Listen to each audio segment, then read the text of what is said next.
Welcome to my channel English Study 07. Very good evening. I hope you will be fine and happy. आज हम direct indirect के बारे में सीखेंगे। Direct indirect क्या होता है?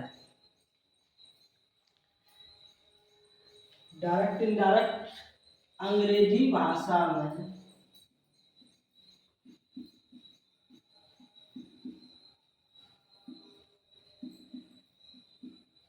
किसी व्यक्ति द्वारा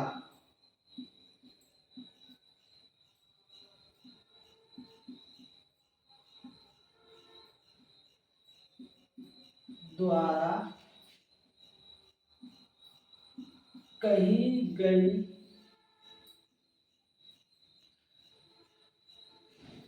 बात को कहने के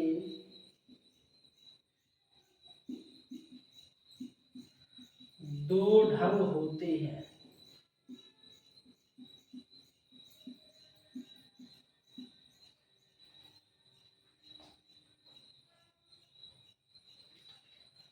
तो कितने ढंग होते हैं? दो ढंग होते हैं। अंग्रेजी भाषा में किसी व्यक्ति द्वारा कही गई बात को कहने के दो ढंग होते हैं।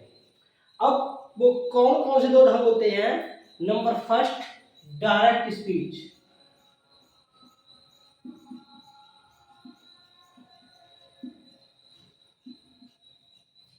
Number second, indirect speech.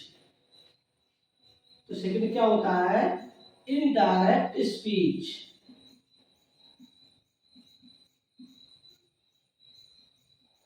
जो दो तरीके होते हैं वो कौन कौन से होते हैं? एक होता है डायरेक्ट स्पीच और दूसरा होता है indirect speech.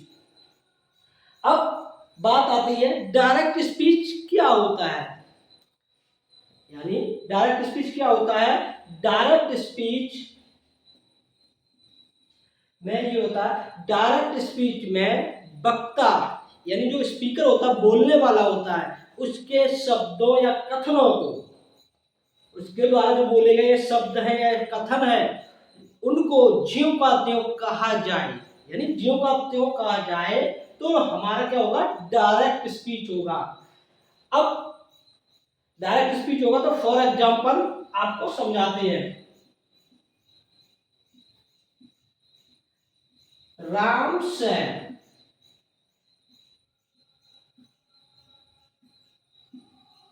I am hungry. Ram ने कहा। किसने कहा है? राम ने कहा। अब राम का ये कथन है, क्या कथन है राम का? आई एम हंग्री, मैं भूखा हूं। किसका कथन है? ये स्टेटमेंट किसका है? राम का। भूखा कौन है? राम है। तो इसके राम के जो शब्द हैं, इन शब्दों को अगर हम ज्यों का त्यों बोलते हैं तो हमारा होता है डायरेक्ट स्पीच। ठीक है, समझ गए? अब आता है दूसरा, इनडायरेक्ट स्पीच। इनडायरेक्ट स्पीच में क्या होता है? जब किसी वक्ता कौन होता है? बोलने वाला। वक्ता के शब्दों या कथनों को, यानी शब्दों या कथनों को वक्ता के शब्दों में न कहकर, यानी उसी की भाषा में न कहकर अपने शब्दों में व्यक्त करना ही हमारा इनडायरेक्ट स्पीच कहलाता है। क्या कहलाता है? इनडायरेक्ट स्पीच कहलाता है। तो इनडायरेक्ट स्पीच क्या हुआ? ये हमारा था डायरेक्ट। क्या था हमारा? ये डायरेक्ट स्पीच था। अब इनडायरेक्ट क्या होगा? राम सेड। अब ये वक्ता के कथनों में नहीं कहेंगे, स्पीकर के कथनों में नहीं कहेंगे, अपने शब्दों में व्यक्त कर रहे हैं। तो Ram said that he was hungry. अब इनडायरेक्ट क्या हुआ?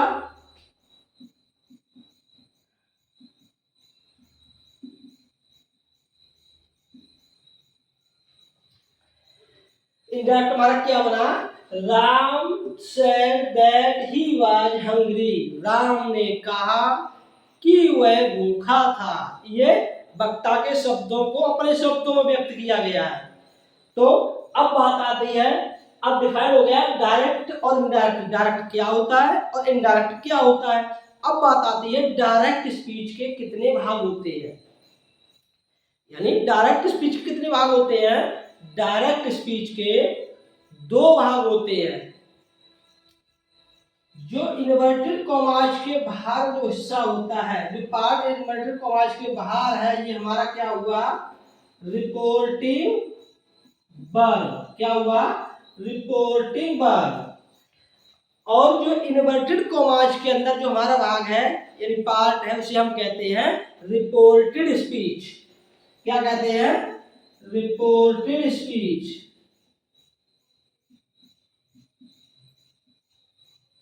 ये हमारी रिपोर्टेड स्पीच हुई। तो कितने भाग हुए, दो हुए डायरेक्ट स्पीच के, एक हुआ रिपोर्टिंग वर्ब और दूसरा हुआ हमारा रिपोर्टेड स्पीच।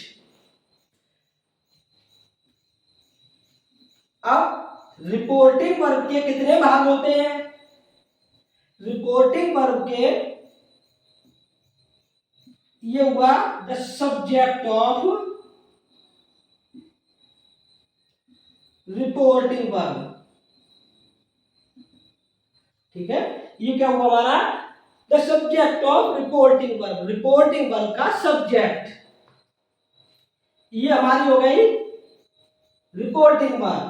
अब यहां जो आता है सेड टू के बाद जो हिस्सा आता है, जैसे सेड टू के बाद जो हिस्सा आता है वो हमारा होता है the object of reporting verb. जब हम डायरेक्ट से इनडायरेक्ट बदलते हैं, जब पर प्रोनाउंस आते हैं, वो हम रिपोर्टिंग वर्ब के सब्जेक्ट और रिपोर्टिंग वर्ब के ऑब्जेक्ट से बदलते हैं। प्रोनाउंस किस में आते हैं, रिपोर्टेड स्पीच में। जैसे इसमें बदला था, आई को बदला था राम से, आई को राम से बदला था, उस समय हमारा आया था ही। ठीक है, अब आगे डायरेक्ट से इनडायरेक्ट बदलेंगे, उसके नियम आगे अगले वीडियो में आपको समझाएंगे, पढ़ाएंगे।